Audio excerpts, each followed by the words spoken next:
I'm gonna make pumpkin pie 5 different ways, and I'm just gonna vlog that today. My whole prep on the process of how I make these videos. I'm just gonna have you sitting here while I go over everything I'm doing. I've got it all in a book, and what I wanna do is I'm just gonna like prep things out onto little trays. That's what I do lately. I put things like on a tray meased out, and some things need to be cooked in advance. So like for example, this is like a pumpkin pie flan.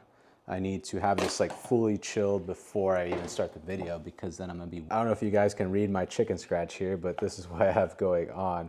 5 ways, sheet tray, empanada, the jar flan with Teddy Graham, pumpkin egg cream, and pumpkin ice cream, which I already have that one prepped out in the fridge.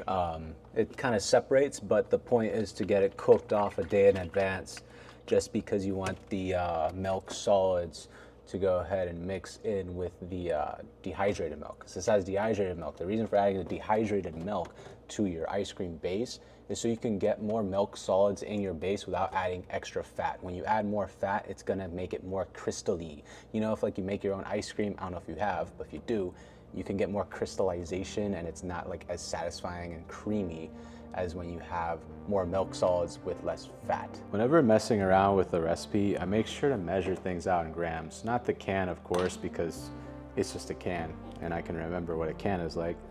But for the pumpkin, I want to measure it out because I don't want to put a whole can of pumpkin in this recipe. I think that would just be a little too much, and it might not even set right because of all the moisture content in the squash itself. It's basically flan is the thought that I had. That's what this is. It's got eggs, it's got condensed milk, it's got sugar, and you have to, oh my gosh, I just made a mess. Yeah, you have to let this set just like a flan. If you've ever made a pumpkin pie, you don't eat it hot straight out of the oven because it's all jiggly and watery. What you do is you let it cool off, and then you chill it in the fridge, and that's what you know as your pumpkin pie that's completely set. So I figured, why not cook it off like I just did the flan video. I made a flan video recently where I cooked everything off in jars in a water bath. This is the water bath right here, by the way. It's a sous vide water bath, okay? And also I have a whole gripe with that word. Basically sous vide means under vacuum. That's a water bath with a water circular, but it's still, we call it sous vide. It is what it is. Anyways, I cooked it off in the water bath and it was super freaking simple. And I want to do that with this pumpkin pie recipe. Where's my pumpkin? Okay, here we go. All right, this is the part that I need to remember. So let's get that on video so I can remember. I'm gonna call it 200 grams of pumpkin. Now, 200 grams of pumpkin is where I'm at on this, but that's not all, right? It also comes down to the spice. A lot of people don't realize, like, they mostly buy cans that say pumpkin mix, and usually they don't realize it's butternut squash in there most of the time. But the thing is the flavoring, the spice.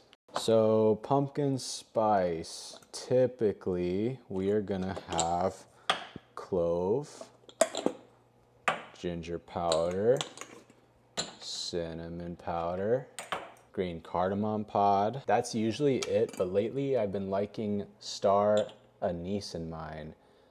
And the thing is, I consider this chai. I think pumpkin spice is basically chai at the end of the day. It's just chai. This is how I make chai.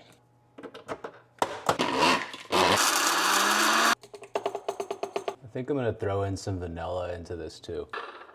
So this is the base of everything I'm gonna be doing in the videos. Pumpkin pie spice. I think you can buy the stuff, or you could just make it like this. Very easy. Pikachu tablespoons. 1 tablespoon of pumpkin pie spice.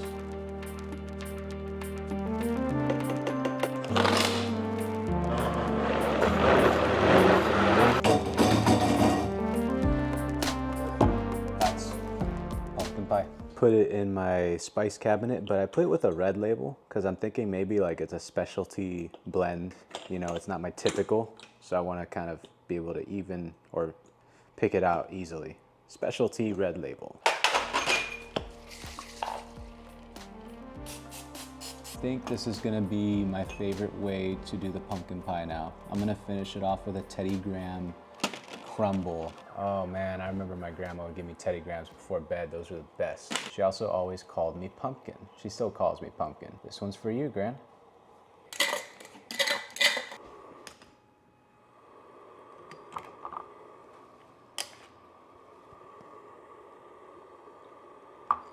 Set a timer for 1 hour and 10 minutes. I'm gonna also edit the temperature to 179. See, now that is just one thing down, okay?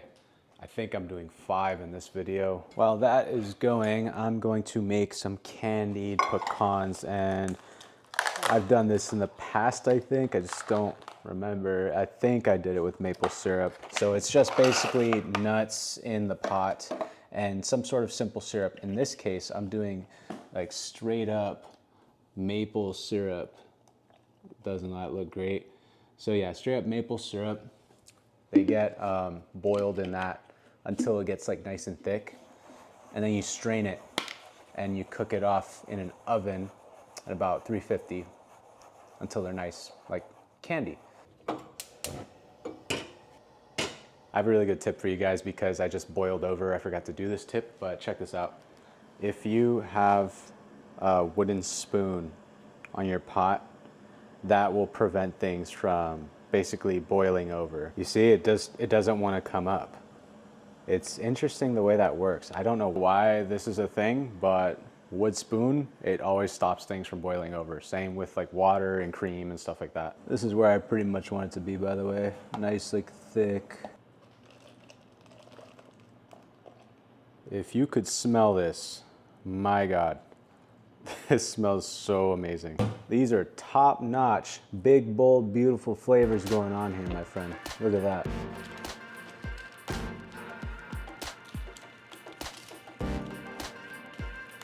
Then I toss these into, oh my gosh, what are you doing in here? I toss these into a 350-degree oven just until they get nice and crispy candy. And there we go, pecan maple syrup. Gonna keep this in my fridge for whatever. This is a really fall festive syrup to put on anything.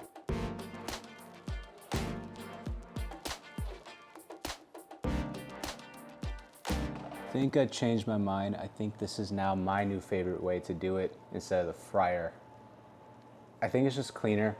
When you fry them, you do have like that layer of fat on there. It's kind of oily when you bite into it. This is nicer. And also you get syrup in exchange. It's nice. Candied pecans. These are gonna go in pumpkin empanadas. Okay, so far I have gotten the nuts done. I'm working the flan. The cool thing about this pie crust is it's gonna be used as well for empanadas, so it's very versatile. Let's see, I might do a double batch since I'm also making empanadas. Let's do 600 grams. And then of course, can't forget the kit. I always have to do double of everything because, you know, I also gotta do it on video. And that's only if it's something that takes a while. So the pie crust gets apple cider vinegar. This helps to make it more flaky.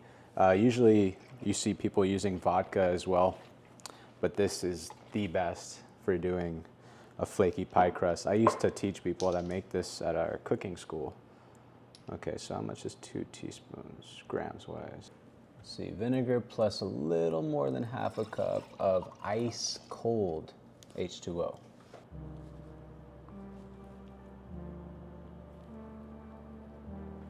I love when butter does this. It starts towering and sticking together. Like, what? What even? That's so dope. I need a picture of that.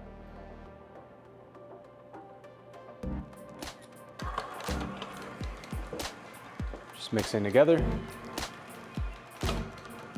All right, there we go, pie crust. There we go.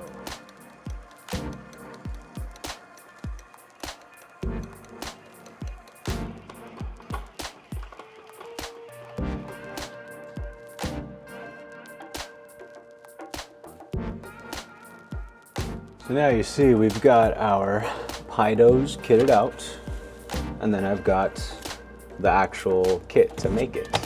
There you go. My buddy Noah told me I need to try this, grillos, or is it grillos? I don't know. I was told that this is the best pickle you can buy store-bought, and I am a pickle lover, so I need to try this out. You know, back in Texas, we get pickles at the movie theaters. I miss having that. Why isn't that a thing everywhere, having a pickle with your popcorn? Okay, off the bat, looks like a good pickle. Looks really white though. I don't know. We'll see. The crunch. That's really good. I think I would eat. So my timer didn't go off. That's cool. I never started my timer. But anyways, let's see if this is overcooked. See, I think this is the beauty with making it in here, is it's very forgiving. It stays at the exact temperature you want it to. Okay, so I'm just gonna let these chill out at room temp until I put them in the fridge. Okay, now you're about to see what an ice cream kit looks like. Ice cream kit. Stay tuned for the videos. See you in the next one.